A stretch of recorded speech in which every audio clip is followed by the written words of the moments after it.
Hello and welcome guys. आप सभी का स्वागत है। एसएससी जेईई 2025 की आंसर की रिलीज हो चुकी है कल रात ही। तो आंसर की में हम लोग देखेंगे कि क्या कुछ जो है शिफ्ट का एवरेज रहा है, हर शिफ्ट का कट ऑफ के बारे में डिस्कशन होगा और मेरा स्कोर क्या रहा है वो भी हम लोग बात करेंगे। तो सबसे पहले अगर आंसर की जिसने नहीं देखी है वो लोग ssc.gov.in, तो एसएससी का ऑफिशियल साइट है, इस पे जाइए। उसके बाद एसएससी का जो भी है लॉगिन क्रेडेंशियल होता है, रजिस्ट्रेशन नंबर, पासवर्ड वो डालिए। उसके बाद माई एप्लीकेशन पे जाइए। फिर माई एप्लीकेशन पे जाने के बाद जूनियर इंजीनियर का जो माई एप्लीकेशन है वहाँ पे आंसर की देख रहा होगा, आंसर की पे टच करना है। फिर टर्म्स कंडीशन पे टिक करके आगे बढ़ोगे तो आंसर की आ जाएगी। उसके बाद आंसर की लिंक आएगी ऊपर, क्रोम पे आप जाओगे ना तो ऊपर जो लिंक है वो नज़र आती है, वो कॉपी करोगे और रैंक मित्रा पे आप डाल सकते हो। इसके अलावा रैंक गुरुजी पे भी डाल सकते हो। इन दोनों साइट पे इवन टेक्स्ट बुक भी दे रहा है तो टेक्स्ट बुक पे भी डाल सकते हो। इन तीनों पे डाल सकते हो, पर मैं चाहता हूँ इन दो पे ज़्यादा डालो ताकि ज़्यादा कट ऑफ का जो हमें आइडिया लगे, क्योंकि ये दोनों साइट्स जो है अपना अपना डाटा जो है टेलीग्राम पर रिलीज़ करती है। तो उनके टेलीग्राम पे भी आप जुड़ सकते हो और वहाँ पे आपको कुछ आइडिया लग जाएगा कि भाई क्या कितने लोग अपने से आगे हैं, कितने लोग अपन से पीछे हैं। तो कट ऑफ का आइडिया ऑलमोस्ट लग जाता है। अब हम बात करते हैं कि यहाँ पे कौन सी शिफ्ट हार्ड थी, कौन सी इजी थी। देखिए हमारे टोटल 6 शिफ्ट थी, प्लस एक शिफ्ट जो थी वो 13 दिसंबर को थी। वो आपको पता है 33 लोगों का जो अखबार में भी आया था। तो वही बात है कि जो 13 दिसंबर वाली शिफ्ट है उसमें बता रहा है कि सबसे हार्ड बता रहा है। हालांकि इसमें डाटा 8 ही लोगों का है तो इसको हम बोल नहीं सकते कि हार्ड है कि ईजी है, इसको हम कट ही कर देते एक बार के लिए, ठीक है। अब आती है 13 दिसंबर की पहली शिफ्ट, मतलब 3 दिसंबर और 4 दिसंबर, इन दोनों में एक एक शिफ्ट का ही एग्ज़ाम हुआ था। फिर 5 तारीख को जो 2 शिफ्ट थी, 6 को ही 2 शिफ्ट थी। तो 3 दिसंबर की जो शिफ्ट है उसमें 102.3966 ऐसे है। उसके बाद 4 दिसंबर 102.74, मतलब सबसे हार्ड जो शिफ्ट है 3 दिसंबर की थी। सिविल इंजीनियरिंग की मैं बात कर रहा हूँ, बाकी लोग भी अपना देख सकते हो, ये ऑटोमोबाइल मैकेनिकल का ही पार्ट है, ठीक है।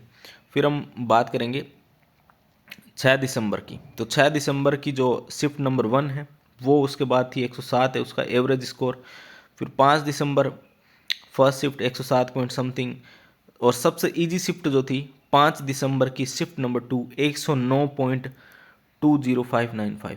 मतलब इसका मतलब यह है कि इस शिफ्ट वालों को थोड़ा ध्यान देना पड़ेगा कि इनके मार्क्स जो है वो डिक्रीज होंगे, डिक्रीज होने वाले हैं। कितने डिक्रीज होंगे वो अब बता नहीं सकते, बट 100% डिक्रीज होने वाले हैं, क्योंकि अभी का जो एसएससी का नया जो नॉर्मलाइजेशन का फॉर्मूला है उसमें जो है मोस्टली शिफ्ट के डिक्रीज ही होते हैं। इजी शिफ्ट आ रही है आपकी तो इस सारे शिफ्टों के डिक्रीज होने वाले हैं। जो 4 दिख रही है नीचे, इन शिफ्ट के बराबर रह सकते हैं या थोड़ा बहुत इंक्रीज होंगे, बहुत ही लेसर चांस है, ठीक है। अब मैं बात करता हूँ मेरे स्कोर के बारे में।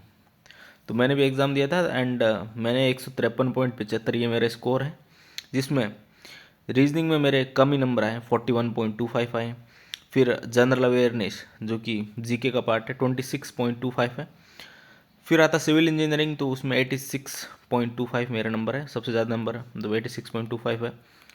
टेक्निकल में सारे क्वेश्चन मैंने अटेम्प्ट किए हैं, 200 के 200, 37 गलत थे, 163 सही थे। 153.75 अभी के नंबर है।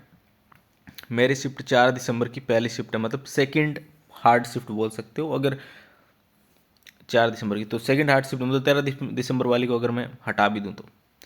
अब बात करूँ तो रैंक मित्र पे नॉर्मलाइजेशन स्कोर भी आ रहा है मेरा, देखो 3 नंबर काट दिया है, तो सबके नंबर कटने वाले हैं।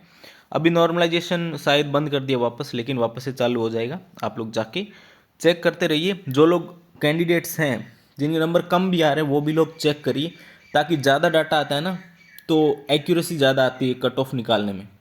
वरना कम डाटा पे कुछ फैक्टर ऑफ सेफ्टी लेना पड़ता है, और फैक्टर ऑफ सेफ्टी में आपको पता है कुछ भी हो सकता है फिर, ठीक है। उसमें देखो अभी ओवरऑल रैंक मेरा 24 है, ये शिफ्ट का रैंक है, ऐसा सब कुछ है, ठीक है। इसमें नॉर्मलाइजेशन रैंक भी देख सकते हो। तो ये है कुल मिला के। अब बात करते हैं यूआर की कट ऑफ।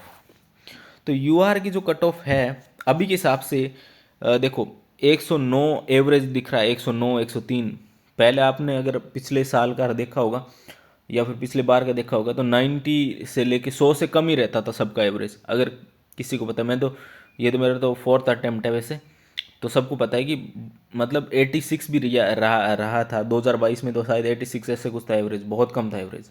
ठीक है। और SC/ST कट ऑफ की बात करें तो वो एवरेज स्कोर होता है उसके नियर ही घूमता रहता है, मतलब उससे 3-4 नंबर ज़्यादा। अभी तक का मेरा यही देखने को मिला है। लेकिन वो उसका मेजरमेंट का तरीका सही नहीं है कट ऑफ निकालने का। वो तो आप ज़्यादा जो है अपनी कैटेगरी रैंक के हिसाब से निकाल पाओगे कि भाई कितनी सीट्स है, उस हिसाब से। अभी डाटा हमारे पास है नहीं ज़्यादा, पर अभी के हिसाब से मैं एक प्रेडिक्शन दे सकता हूँ कि अगर आपके 124 से लेके 125 नंबर है तो आप UR में सेफ मान सकते हो अपने को। लेकिन इजी शिफ्ट है तो फिर कहना मुश्किल है, फिर हम पूरी तरीके से उसमें श्योर नहीं हो सकते। पर एज ऑफ नाउ हम ये कह सकते हैं कि 124 से 125 की उसमें UR का कट ऑफ रहने वाला है। पिछली बार से थोड़ा कट ऑफ ज़्यादा भी रह सकता है, लेकिन नॉर्मलाइजेशन का जो फॉर्मूला है वो एक बहुत बड़ा पॉइंट ऑफ डिस्कशन है।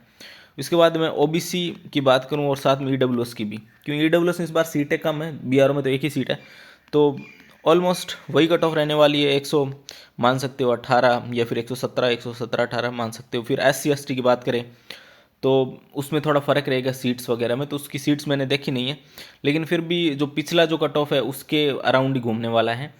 थोड़ा बहुत बढ़ा सकते 2-3 नंबर, लेकिन अभी जो है शिफ्ट रैंक और उसके बाद हम देखेंगे कैटेगरी रैंक, तो उसमें ज़्यादा आइडिया लगेगा, अभी बहुत कम डाटा है। तो फिलहाल वीडियो इतना ही। आगे भी मैं कट ऑफ की एग्जैक्ट जो प्रिडिक्शन है अपनी तरफ से एक्सपेक्टेड कट ऑफ है वो दिखाने वाला हूँ। फिलहाल वीडियो इतना ही। Thank you very much.